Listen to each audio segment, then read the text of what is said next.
अदृश्य दोस्त। यह कहानी एक छोटे से गांव के लड़के राहुल की है, जिसकी जिंदगी एक रहस्यमय मोड़ लेती है जब उसे एक अदृश्य दोस्त मिलता है। राहुल का जीवन साधारण था, लेकिन इस दोस्त की उपस्थिति से सब कुछ बदल गया। भाग एक। गांव की साधारण जिंदगी। राहुल एक साधारण गांव का लड़का था। गांव में उसकी छोटी सी दुनिया थी। माता पिता, कुछ दोस्त और उसका स्कूल। गांव हरे भरे खेतों, पेड़ों और नदियों से घिरा हुआ था।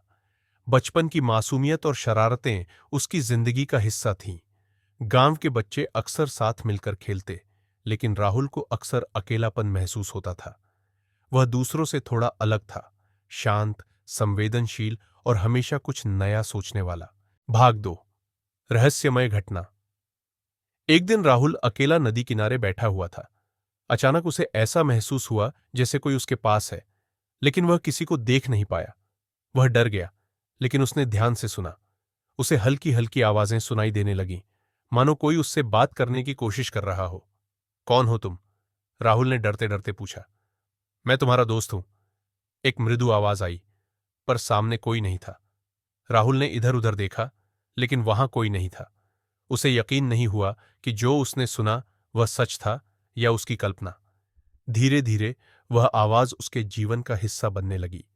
वह अदृश्य दोस्त उसे अलग अलग बातें बताता, उसे समझाता और उसकी मदद करता। भाग 3। अदृश्य दोस्त की पहचान। राहुल ने अपने इस अदृश्य दोस्त को आरव नाम दिया।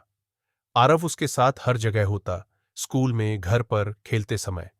राहुल की जिंदगी में धीरे धीरे बड़ा बदलाव आने लगा।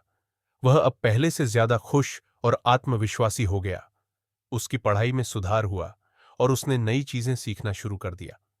लेकिन सबसे अजीब बात यह थी कि यह सब सिर्फ राहुल के लिए था।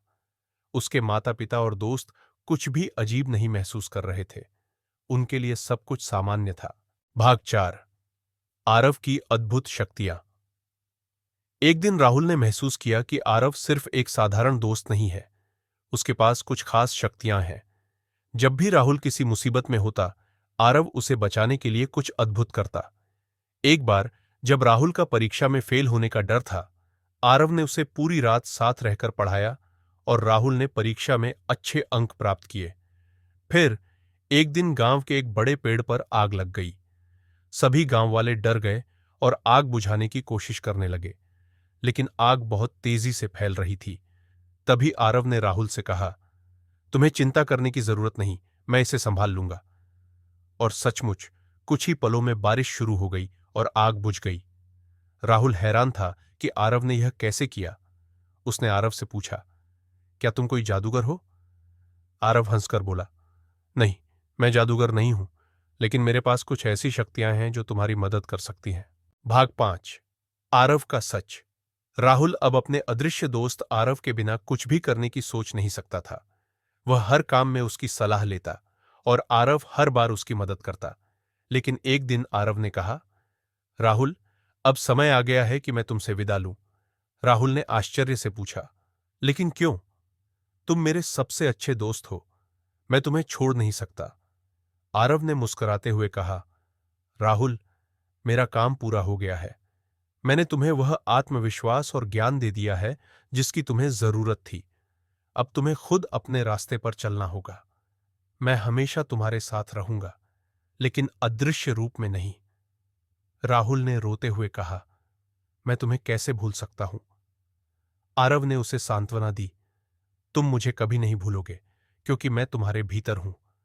जब भी तुम्हें मेरी जरूरत होगी, बस अपने दिल से सुनो, मैं हमेशा तुम्हारे पास रहूंगा। भाग 6। राहुल का नया सफर। आरव के जाने के बाद राहुल ने खुद पर विश्वास करना शुरू कर दिया। वह अब पहले से ज्यादा साहसी और आत्मनिर्भर हो गया था। उसने अपने जीवन में कई बड़े काम किए और गांव में सबकी मदद करने लगा। लोग उसे एक समझदार और मददगार व्यक्ति के रूप में जानने लगे। उसने अपनी पढ़ाई पूरी की और एक सफल जीवन की ओर कदम बढ़ाया। राहुल को अब भी कभी कभी लगता था कि आरव उसके आसपास है, लेकिन अब वह जानता था कि आरव की सबसे बड़ी शक्ति उसकी अपनी आत्मा में है। उसने आरव से जो सीखा, उसे अपने जीवन का हिस्सा बना लिया। निष्कर्ष। यह कहानी हमें यह सिखाती है कि कभी-कभी हमारी सबसे बड़ी शक्तियां हमारे भीतर ही छिपी होती हैं। एक अदृश्य दोस्त या हमारी कल्पनाएं हमें वह साहस और विश्वास दे सकती है जिसकी हमें जरूरत होती है। राहुल की कहानी हमें यह भी सिखाती है कि हमें खुद पर विश्वास करना चाहिए और मुश्किल हालात में भी हिम्मत नहीं हारनी चाहिए। इस तरह राहुल और उसके अदृश्य दोस्त आरव की यह कहानी हमें अपने भीतर की अदृश्य शक्तियों को पहचानने और उनका उपयोग करने के लिए प्रेरित करती है।